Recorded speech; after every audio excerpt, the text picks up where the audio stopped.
Terrible things that cause us real pain happen all the time. Although pain is inevitable, suffering is optional. Suffering is a product of our thinking. When we interpret the things that happen to us through angry, resentful, self-hating, and anxious patterns of thought, we prolong and intensify pain. We choose suffering. The book Don't Believe Everything You Think offers a completely new paradigm and understanding of where our human experience comes from, allowing us to end our own suffering, create how we want to feel at any moment, and allow ourselves to tap into our full potential. Sounds great, right? Let's dive into how you can achieve this more peaceful state of mind. Suffering is a choice. We experience reality through our thoughts. The objective world out there doesn't cause us to perceive things in a certain light. It's our internal thinking processes that shape our perceptions of the world. In other words, we create our reality, good or bad, through thought. Put differently, we live through our perception of reality, not in reality itself. Reality is nothing but a series of events occurring independently of thought. Whether we feel positively or negatively about something tells us little about the nature of that thing, but it tells us a great deal about ourselves. For instance, you have a job interview. You think that the questions are challenging, you think about past rejections, feel discouraged, and have a negative interpretation of the experience. But the interview is standardized. A different candidate might see the difficult questions as an opportunity to learn and grow, feel optimistic, and view the interview as a valuable experience regardless of the outcome. The point is, if you change your thinking, you can change how you experience reality and turn hell into heaven. Thinking helps us to survive, not thrive. Our primitive brain has the main function of keeping us safe by scanning for danger. That is the default. Back in time, when life was brutal, when there was starvation and dangerous animals, and temperature extremes, the brain was constantly scanning for what's bad in order to help us survive. Thought, in short, is a defense mechanism. But the world has changed. Our surroundings are simply much less dangerous now than they were in the past. But our brains haven't quite caught up with the miraculous advances humanity has made over the centuries. Adrenaline-charged preparedness for fight or flight made sense in the distant past, but it mostly doesn't today. This tendency to scan for negative events takes the form of constant, automatic, anxious thinking. Our primitive brains cause us to overthink, to ruminate over old conversations, and to fret about how what we said or did was perceived. Worst of all, they make us replay past events on an endless loop, refreshing and prolonging the pain they caused us. This is a recipe for suffering. So the answer is to stop thinking. Thoughts versus thinking. Thoughts are nouns. They're something you have, not something you do. They're effortless and spontaneous. They simply happen. A thought takes no effort or force on our end, and we cannot control what thoughts pop into our minds.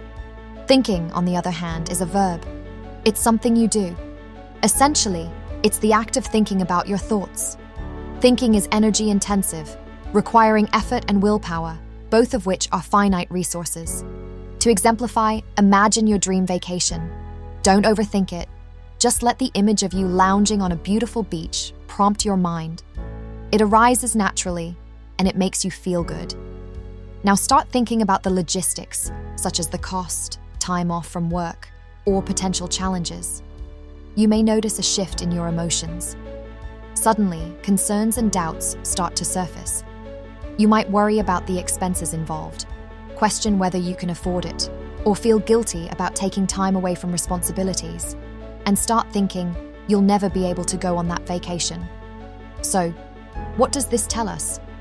Well, simply put, it's thinking about thoughts, not the thoughts themselves, that are at the root of psychological suffering. Thoughts are simple and easy, but things go wrong when you start to process those thoughts. As soon as you start thinking, you begin casting your limiting beliefs, judgments, criticisms, programming, and conditioning onto your thoughts. But here's the thing, you don't have to engage with your thoughts. You don't have to think about them, and you don't have to judge them. Thoughts are creative and positive. They tell you what you truly desire and care about. The question is, how can you stop negative programming from tarnishing your thoughts? The first step, as always, is recognition. You can recognize your thinking processes by paying attention to your feelings. If you're experiencing lots of negative emotions, you're probably overthinking things. We achieve mental clarity when we stop thinking. To stop thinking isn't the same as stopping thoughts in general. As we've seen, thoughts and thinking aren't synonymous. What we're working towards is a state of mind in which thoughts flow through us with no resistance. To stop thinking isn't a specific action, it's the absence of action. The more we become conscious of the fact that thinking causes us to suffer, the easier it becomes to detach ourselves from that thinking. Imagine you're given a bowl of murky water from a puddle. Your task is to make the water clear. You could boil the water, for example, or pass it through a filter. These kinds of solutions are active. They're about doing something to the water. But there's a simpler solution. Leave the water alone. Given enough time, the dirt will settle at the bottom of the bowl and the water will clarify itself. The mind works in this way too. We often try to actively boil or filter our thoughts. In other words, we try to do something with them. That is what thinking is. But if we leave them alone, thoughts settle down on their own. The key is to avoid agitation. In Japanese culture, this phenomenon is called mushin. It describes a mental state in which the mind is freed from anger, fear, random thoughts, and, most importantly, ego. When mushin is achieved, the practitioner is able to react to what's in front of him without hesitation. Rather than getting lost in rambling thoughts or self-doubt, he draws on his training and intuition to act quickly and decisively. In Western contexts, we often use the concept of a flow state to describe the kind of mental clarity we achieve when we're completely absorbed in a task. Both flow state and mushin are about being purely present in the moment. Our brains aren't shut off, however. On the contrary, we are usually at our most creative and innovative when we achieve such states. That's because we're not thinking, but rather letting thoughts flow through us. Thinking hinders performance in all areas of our lives. Hesitation, reluctance, doubt, insecurity, and fears are the byproducts of thinking. By contrast, we're at our best when we enter a state of non-thinking. When we stop thinking, we free ourselves from the ego's limitations and become capable of living up to our full potential. How do you know what to do without thinking? When we make decisions, we want to rely on intuition. When we try to think, analyze, create pros and cons lists, and ask everyone for advice, it causes anxiety and frustration. Most of the time, we already know deep down what to do in any specific situation. This is often referred to as your gut feeling, intuition, or inner wisdom.